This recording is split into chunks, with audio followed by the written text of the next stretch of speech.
everybody, and welcome to Gab with Garima. Today we are talking about entrepreneurship, and this topic super near and dear to my heart. I have opened businesses. I've worked with so many people who own businesses, and it's really part of my life. My first kind of job I had a job in sales, and then right after that, I actually ended up opening a company in my early 20s. I was 20 years old when I opened my first company. So entrepreneurship is very, very near and dear to my heart. And so I'm really excited to talk about this, especially in celebrating Entrepreneurs Day that I think was on the 17th of November. So it just passed a couple days ago. So definitely wanted to talk about it. And Martha, I love you too. So thanks for joining. So I wanted to talk just about entrepreneurship and what it means. And, one of the things I hear a lot of, and I think all of us hear a lot, is you ask someone, what are your goals in the next 3 to 5 years, or what do you want to do, or what do you want to be? And it seems like there's this glorification of running a business or opening a business. And all I want to do is open a company, or I want to open my own business or be my own boss. And I think that a lot of that comes from people wanting to be the person in charge and being that authority figure. But really, opening a company is hard. Opening a business is hard. It's blood, sweat, tears. It's exhausting. It is time consuming, and it may not just time consuming, it's all consuming, and it may not always work. There's successes, there's failures, there's all kinds of things that happen on a day-to-day basis. So in an effort to talk to a lot of entrepreneurs out there and get some information, hi Mohammed, thanks for joining, and get some information on what they thought, we got some of our favorite quotes, and I'm going to be sharing some stories of my own about entrepreneurship and some of the failures and some of the successes. And I would love to hear from you guys as well. So one of these people that we reached out to, she is the CEO and founder of the Queen of Raw in New York. Her name is Stephanie Benedetto. I hope I'm saying that right.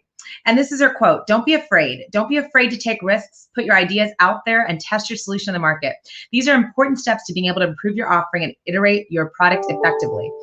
So, this one, I think I was really excited about her quote because fear is something that holds all of us back. Like they always say that the best companies the best ideas are held back simply because of fear, right? So being able to get beyond that and embrace what may not be perfect and getting it out in the market is a really, really, really hard thing to do. You want people to see your company as the best, as the shining beacon. And a lot of times we tend to overanalyze and look at everything and every tiny little detail that people may or may not ever see or care about. But to us, because it's our company, our product, it's like, well, what color did you use there? And where did you get that hat? And it becomes this very difficult situation to kind of move forward. So the idea of iterating, the idea of not being afraid and just putting something out there, knowing that it'll have to be improved upon and waiting for customer feedback, as difficult as that is one of the lead successes to a long-term business. And if you think about real life examples, if you think about Apple and their iPhone, for example, they've been successful in so many things they've done, but if you think about the iPhone for a specific example, and if you think about what it is today versus the first version of an iPhone, I don't know how long ago, but probably like 10, 15 years ago, it was completely different. The first iPhone was just a brick, and it just, it made calls and it did a few other things, but it definitely didn't do the things that it did today. And in fact, if they tried to make the iPhone the way that they did today with the new iPhones, we wouldn't know what to do with it. As a consumer, we wouldn't know how to take in all of that information and how to actually use it.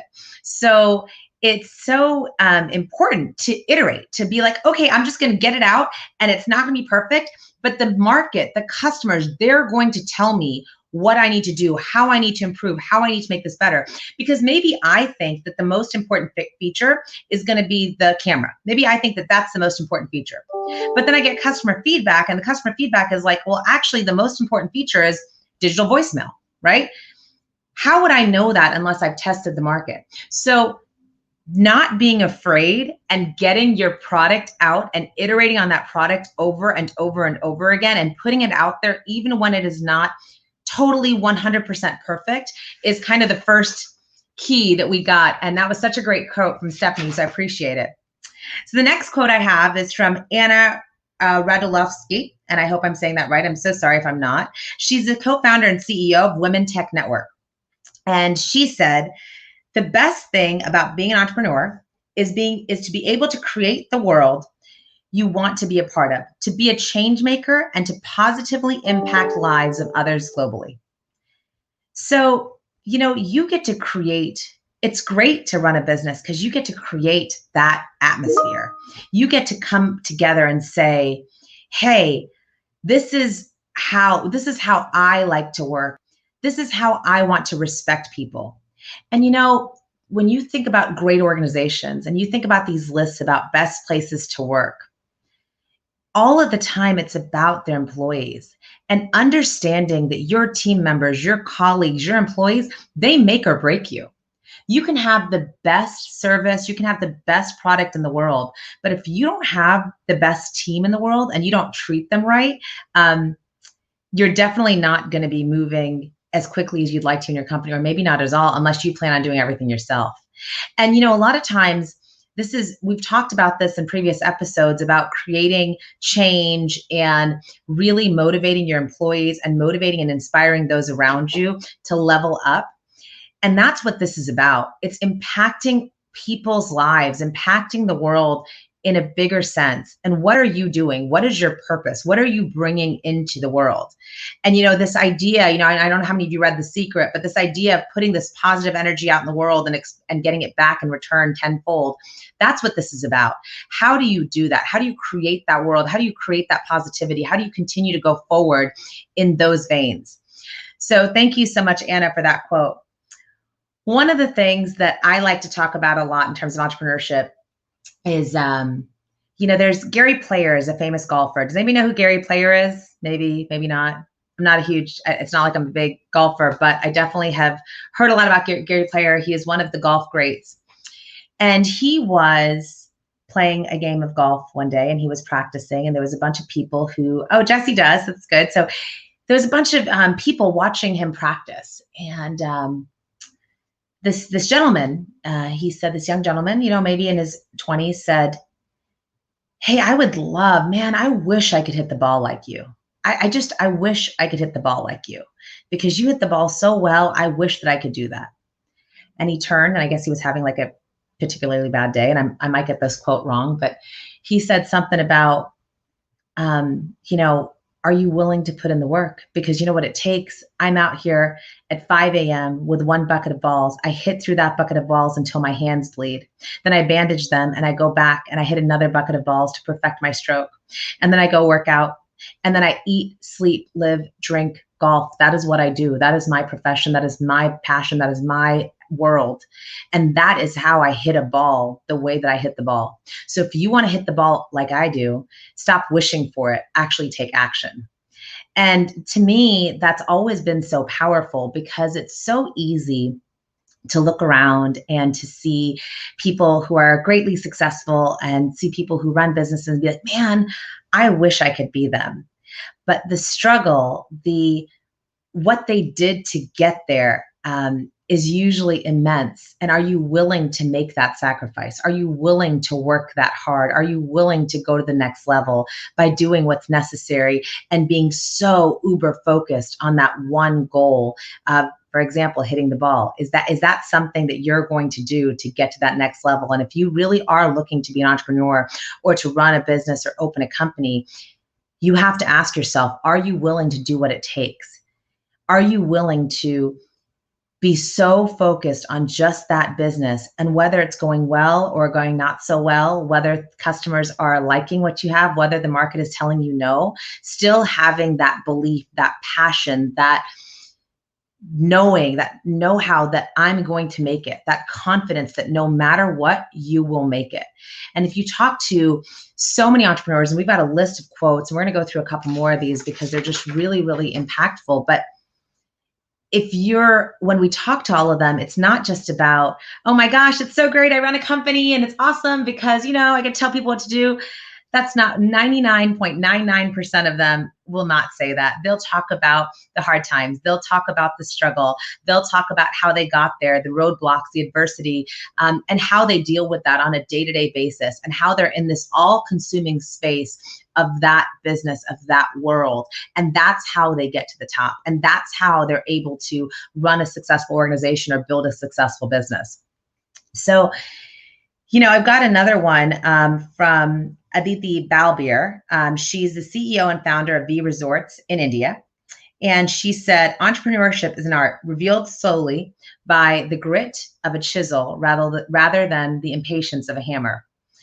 So this is about really making sure that you are looking at your business as a work of art. It's not going to happen overnight. It's just not. It's going to take time. You're going to have to make tiny modifications. You're going to have to do things that are hard. You're going to have to master skills that you never thought you would need to do in order to be able to build that business. And if you're impatient, and if you're always stressed out, and if you can't get to the point where you understand that it's going to take time and that you are building a long-term work of art, you're never going to be able to get there, because that impatience is just a killer. It's so hard to deal with. But guess what? I'm one of the most impatient people ever. I just am. I like things to be fast-paced. I like things to be I'm not someone who just likes to sit around and wait. So it's not that you can't have that in your personality type. And I would assume that most people who are entrepreneurs and business people on here are probably very type A. They like to make things happen as opposed to waiting for things to happen. So this is not about waiting for things to happen. It's simply understanding that results come with patience, and that there are going to be tiny tweaks over time that get you to that place where you want to be, but it's not going to happen all at once. And you have to be able to accept that, and you have to accept everything that comes along with that. And sometimes the world surprises you and you get better results than expected. And sometimes the world surprises you because you get awful results. I'll give you some examples. I know for me, there's been times that we've launched some kind of campaign and we're like, oh my gosh, many, many years ago, I was working for a company and we'd signed an account. We'd signed one of the large Fortune 500 companies. At the time it was Office Depot, and we branded everything Office Depot. I'm like, this is going to be the biggest thing. We're going to be in every Office Depot store. People are going to see it. We launched that campaign and nothing happened. And it was so hard. It was a hard pill to swallow to realize that nothing happened. But then the ability to go back and iterate and say, well, did our customers understand us? Did we know who our target market was? Was this the right partnership? And it turned out that actually wasn't the right partnership for the business that we were in. But we got so sidetracked by the big name, the big, huge company wanting to do a partnership with us, that we didn't see the forest through the trees. We just got waylaid, right? We're like, okay, this seems like what we should be doing. And built this partnership, and that hindsight is 2020, that Monday morning quarterback, right? You get to come back and say, oh my gosh, we should have done this. We should have, we could have, we whatever. But, we talked about at the beginning here, that iteration and knowing that you're going to make a lot of mistakes. You're probably going to make 10 more mistakes than every good decision sometimes, because it's just the way that it is. And you're trying and testing things just like everybody else is. So being okay with that, I guess, having the patience and grace with yourself to understand that that's the case, and preparing for those things, preparing for not everything to be a huge success, preparing for a worst case scenario as well as a best case scenario, and knowing you're going to end up somewhere in the middle is always so important. And I've got one more. It's from Josuel Plasencia. He's the co-founder and COO of Forefront, and he was in this year's Forbes 30 Under 30. And his name is Josuel Plasencia. Sorry, I really hope that I'm not pronouncing these names incorrectly. I know that I like people to pronounce my name correctly, so I would love Haswell, let me know if I ever say your name incorrectly. But we need to redefine entrepreneurship in a way that rises more women leaders, especially women of color. So obviously, I think you guys all know why I really liked this quote, because I think that there's a lot of, we've gone so far, but there's a lot of stigma sometimes around female entrepreneurs and people who are trying to make it happen as female leaders and female business owners. And I'm here to tell you that there's always a way. There's no reason to not believe. There's so many resources. There's so many mentorship programs. I'm a mentor, for example, in the Women in Payments. There's so many places that you can get engagement, and you can find your cheerleaders. You can find the people who will support you, find the people who will lift you up and help you through the journey. Nobody's ever made it on their own. We all step on we all step on each other's shoulders to get to where we need to be. So it's really important to kind of remember all of those things. So guys, the last thing I want to tell you about entrepreneurship is that if you guys are thinking about building a business or opening a company, I don't know if you guys have heard about the Vikings, but there was a Viking ship and they got to a port and there were thousands and thousands and thousands of enemy soldiers. There was probably only about 300-400 on the Viking ships. And the Vikings were like, well, there's no way. There's no way. This isn't going to happen. There's no way. And they started retreating. And when they went to retreat to their ships, the ships had been burnt down. And so they had to fight their way through. And yes, they came out victorious, but they had to fight their way through. So understanding that it's going to be hard, it's going to suck. There's a lot of work that you have to do. There's a lot of fighting. You're going to have to fight for that on a day-to-day basis. You're going to have to fight through so much. But if you keep a back door open, you're never going to get there. So burn those ships.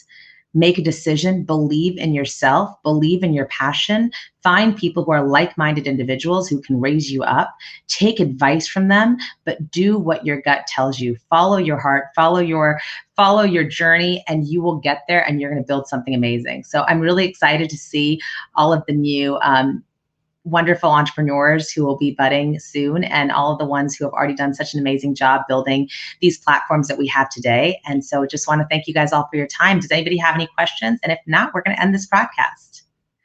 All right, guys, thank you so much. Appreciate it.